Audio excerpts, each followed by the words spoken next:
That's what makes the ever-lengthening Mookie Betts highlight reel all the more impressive. Including the postseason, Betts has played just 84 games for the Dodgers, and already his defensive work alone is becoming part of Dodgers lore. Let's run through some highlights. Last July, season only a month old, Dodgers Diamondbacks, Betts robs Cole Calhoun. Catch probability, 55%. The very next day, same series, Betts this time will go deep into the right field corner. It's Ketel Marte. He's on 2. He's going for 3. Betts over 300 feet away, throws him out at third base. The arm is real. So that's Betts in the regular season. Go to the playoffs. Remember, the Braves were up 3-1 in this series against the Dodgers, had them on the brink. Game 5, big momentum swing. Betts the shoestring grab on Dansby Swanson, fires to the plate to get the confused Marcell Ozuna. Ozuna looks safe because he left third early. He was called out. It's a double play. LA was already down 2 in the third inning. It was about to be broken open. Instead, the Dodgers came back to win. Game 6, same series. 5th inning, Dodgers up 3-0. Ozuna hits it to right, and Betts is there at the wall, right at the top of the wall. Walker Buehler still had his shutout through 5. The Dodgers won that game 2. Same series now. We go to game 7. 5th inning, Freddie Freeman about to hit a homer and make it a 2-run Braves lead. Betts takes it back. Another huge momentum swing and literally a run off the board. So to the World Series. Game 4 now. This off Brandon Lau. 109 miles per hour.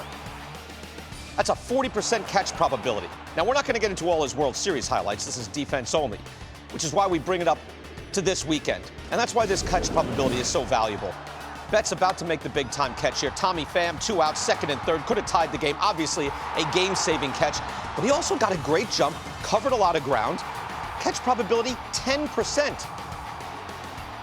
That to win Game 2 of the opening series in what's expected to be baseball's best rivalry this year, and yet another signature defensive play. A lot has to happen to make that possible.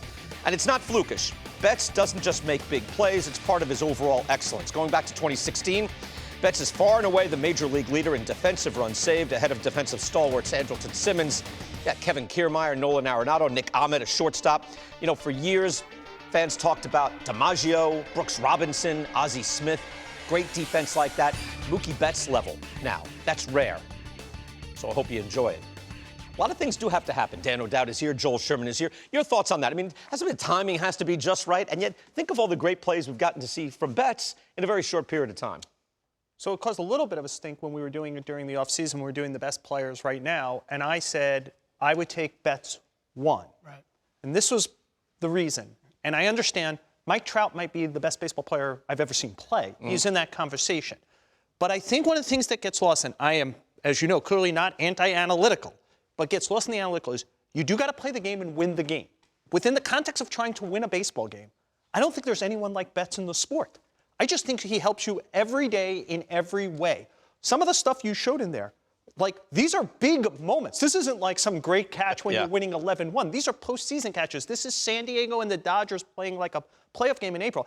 I would dare say that the Braves-Dodgers series turns around in Game 5. When he makes a shoestring catch, think about, if you remember his post-game press conference, the athletic IQ. The first thing he said is, I couldn't leave my feet because if I fall, he scores from third base easily. Like, the ability to think and play at the same time at the highest level, which he does on the bases and in the field besides at the plate, is great.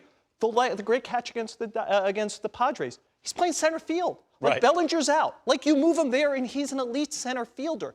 He is a great player because there's nothing on a baseball field he doesn't excel on, including thinking the game extraordinarily well at the highest speeds under the most pressure. To me, there's no one like him in the sport. He helps you win the game the most over the course of a year. Dan has been big for years on, you call it baseball awareness. Now you see this in real time at high speed. Your thoughts on Betts? Yeah, we see the end result of the play. We don't see his first step to the ball all the time, his instinct to the angles that he makes.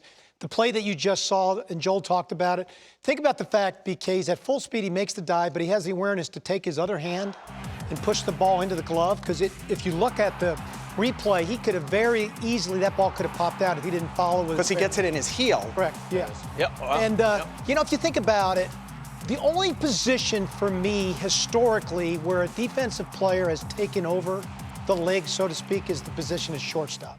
when you think of an Ozzie Smith, an Omar Vizquel, some players that we've watched in the past. Go back. Have we thought of an outfielder that dominates the game defensively the way Mookie Betts has? And the enthusiasm he shows to play the game defensively. And this is one area that, for me, analytics has really made a huge difference in the game, because now we can really quantify and measure a player's impact to his team's wins defensively. And Mookie Betts deserves every penny he gets, even if he struggles somewhat offensively from time to time, because his baseball acumen to play the game defensively is just at a different level than anybody else. Can I throw in one other thing that I've been thinking about a lot recently, which is we believe with the defensive shifting and the strikeouts raising every year, like, you don't have to have a great defense. And I would argue the opposite. The ball isn't in play as much, so people aren't used to playing it. And I feel like I'm seeing more mistakes when people handle the ball because I think they're unfamiliar with handling it.